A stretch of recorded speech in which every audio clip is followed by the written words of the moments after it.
Samuel is a very close friend of Sushant. And Samuel, you used to live with Sushant at his residence. For how long? Hi, Arnab. It was about a year. From when to when?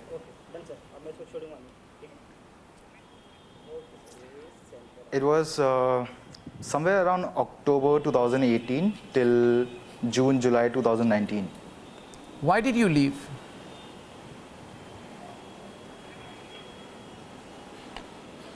I left because I had already finished my law LLB, and I was there with Sushant to be in his pro team, which was the requirement.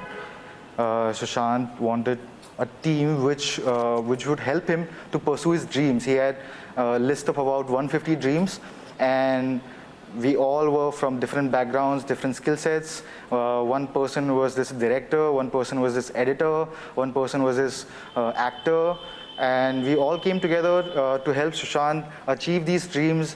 So, and in the meanwhile, while doing so, individually we would have achieved our dreams as well. And Sushant always looked up to me as his younger brother. Where is that team now? Where is that team? Who are the members of the team who are still with Sushant when he died? There was no one. So why did everybody leave together? Everyone had left. I was the only one from that old team. They didn't leave together. Everyone had their own reasons. And I also had spent some time, and we had achieved a few dreams with Sushant. The version that Riya Chakrabarti is giving is that here was a man who was extremely depressed, depressive, almost psychotic, drugs dependent, not in control, bipolar, schizophrenic and suicidal. Is that your assessment of Sushant? Well, that's not my assessment of Sushant, because till the time I was there, he was a very lively person. He was a person who would be always in the moment, and that's what he taught us. We would wake up in the morning and he would ask me, Sam, where do you see yourself in 5 years? And let's do meditation. Let's go play TT.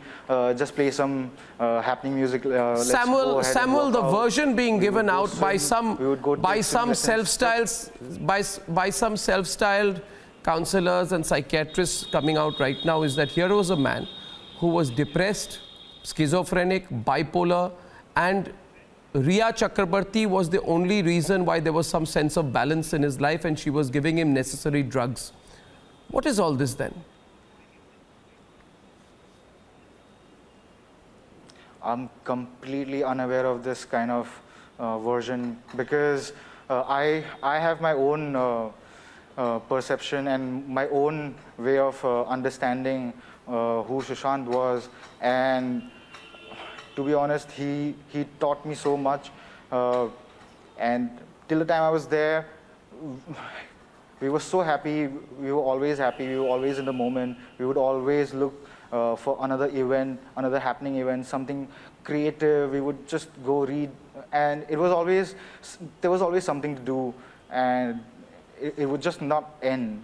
I mean, the day would just not end. Like, it would just go on and on. It was so happening. It was so much learning.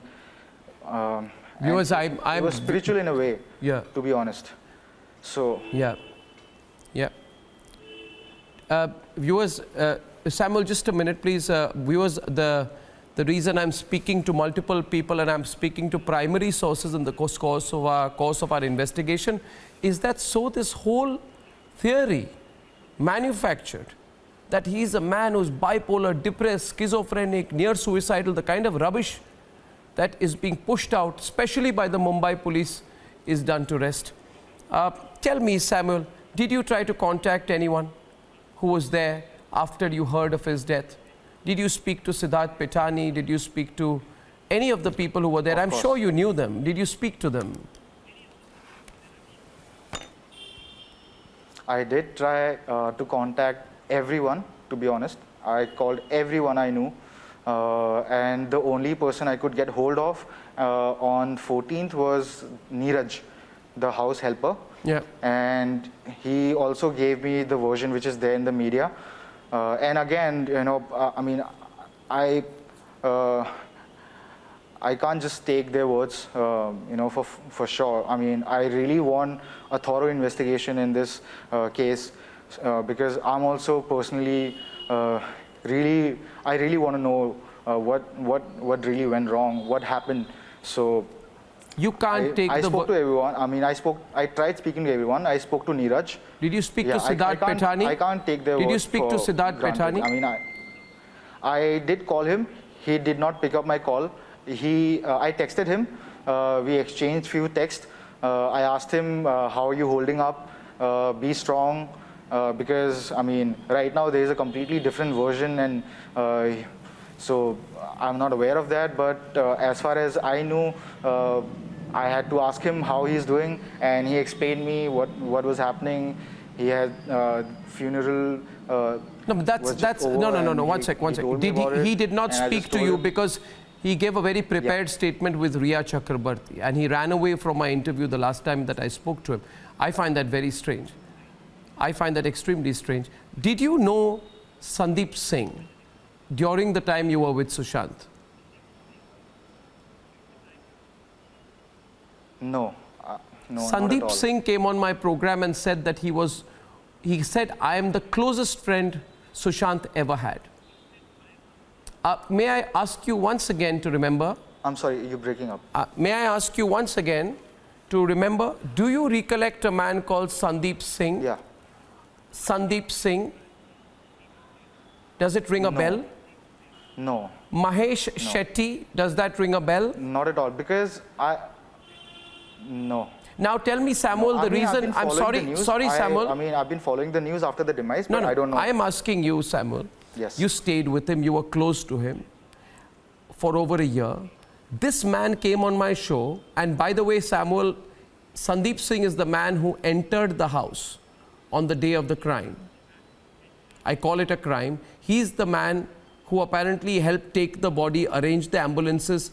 And when I asked him, how did you get access? He said, I was the closest friend Sushant ever had. Now, we don't have Sushant to confirm that. You're telling me you don't know of this man, but this man came on TV, and when I asked him, how did you get access to the crime scene? He says, well, I was the closest the family ever had. And Siddharth Petani allowed Sandeep Singh into the house and allowed him to take over the house and decide what happens to Sushant's body. How can someone, unless he's a family member, take control of a situation after someone's demise? I'm asking you a third time, do you remember Sandeep Singh as his closest friend as he claims to be? No, Arnab, I do not remember. I do not remember Sushant ever talking about him to us till the time I was there. And if what you're saying, I mean, the narrative which you have, he let someone and take over, I mean, that's negligent on their part. That's why I also personally feel there should be a thorough investigation into this matter. Last question, why does the theory being pushed around, you said, I find it tough to believe. Why do you find it tough to believe? We all have our own reasons. I'm sorry, what part? Of him suddenly committing suicide and killing himself. Because as I told you, he was so lively. I mean, we read books about people being in present, and there was a man who was actually always he was always at least trying to be in the present. Let me be like very specific. And for people like us who just want to learn, it's an amazing chance. I mean, it's magic happening every moment. Samuel, so last question for me, to you. You know, he's always in the moment. Last question. Do you know a person called Samuel Miranda, who was also in the house? Where is Samuel Miranda? What did he do? What was the association like? Have you met him? We haven't heard of him since Sushant died. Yes, I've worked. So I left in July 2019, and by that time, Miranda, we used to call him Miranda. He was already there in the house. He was appointed as the housekeeping manager to supervise the staff, the cooks, and to take care of Sushant's personal requirements. So he was always in, I mean, he was there in the house to take care of Right. the staff and rest Okay. of the requirements. Yeah. Samuel, I thank you texted for him as well, yeah. I thank you for speaking to me. Like you, I also don't believe the theory that is being pushed around. Thank you, Samuel.